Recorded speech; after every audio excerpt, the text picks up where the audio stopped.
বিশ্বনবীর হাদিস শুনলেন উম্মে সালামা রাদিয়াল্লাহু তাআলা আনহা।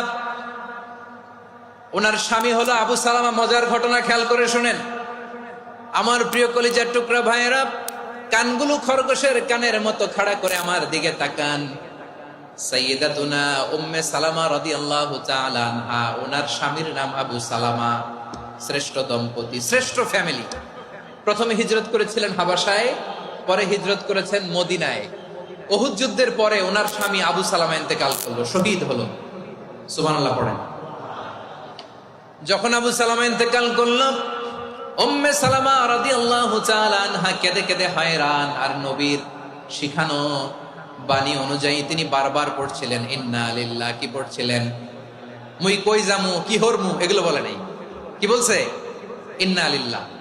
যেহেতু বিশ্বনবী বলেছেন কেউ যদি বিপদের প্রথম ধাক্কায় পড়ে ইন্না লিল্লাহি ওয়া ইন্না ইলাইহি রাজিউন, আল্লাহুম্মা আজুরনি ফি মুসিবাতি ওয়া আখলুফ লি খায়রাম মিনহা, তাহলে এই বিপদে যে সে যা হারালো তার চেয়ে শ্রেষ্ঠ কিছু দিয়ে আল্লাহ তার বদল দিয়ে দিবে। এই হাদিস শুনে উম্মে সালামা রাদিয়াল্লাহু তাআলা আনহা ওনার প্রাণ প্রিয় স্বামী আবু সালামার ইন্তেকালের পরে চোখের পানি ছাড়ে আর পড়ে ইন্না লিল্লাহি ওয়া ইন্না ইলাইহি রাজিউন, আল্লাহুম্মা আজুরনি ফি মুসিবাতি ওয়া আখলুফ লি খায়রাম মিনহা। বারবার এই দোয়া পড়ে চোখের পানি ছাড়ে, এই দোয়া পড়ে চোখের পানি ছাড়ে। আর মনে মনে বলে আবু সালামার মতো ভালো মানুষ মদিনাতে নাই, আবু সালামার চেয়েও ভালো মানুষ মদিনাতে নাই।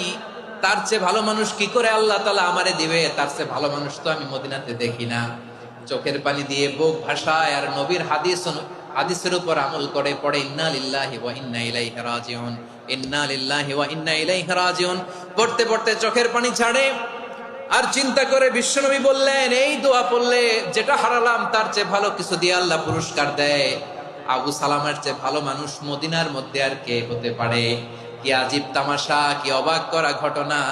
কিছুদিন পরে দেখা গেল সাইয়্যিদুল মুরসালিন রাহমাতাল লিল আলামিন স্বয়ং বিশ্ব নবী উম্মে সালামাকে বিয়ের প্রস্তাব পাঠিয়েছে। স্বয়ং বিশ্ব নবী উম্মে সালামা রাদিয়াল্লাহু তাআলা আনহাকে বিয়ের প্রস্তাব পাঠিয়েছেন। উনি রাজি হয়ে গেলেন, বিয়ে হয়ে গেল। উনি হয়ে গেলেন উম্মুল মুমিনিন, আমাদের মা, পুরো মুসলিম উম্মার মা। চিৎকার করে বলেন আল্লাহু আকবার।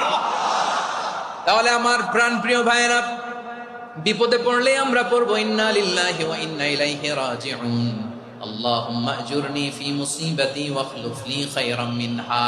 পড়বেন? পড়বেন না? যারা যারা বিপদ আসলে এই দোয়াটা পড়বেন এখন থেকে আওয়াজ করে ইনশাআল্লাহ বলেন। যা হারাইছেন তার চেয়ে শ্রেষ্ঠ জিনিস দিয়ে বদলা দিবে কে? বিশ্বাস হয়? একটু সন্দেহ লাগে মনে হয়, একটু সন্দেহ আছে? যাদের বিশ্বাস হবে তাদের কি আল্লাহ উত্তম বদলা দিবে, ঠিক কিনা বলেন? তাহলে বিপদে পড়লেই প্রথমে আমরা এটা পড়ব। দোয়াগুলো যদি এখন মুখস্থ না হয়, এই যে রেকর্ডিং হচ্ছে, পেয়ে যাবেন, কালকেই পেয়ে যাবেন। শুনে শুনে মুখস্থ করবেন।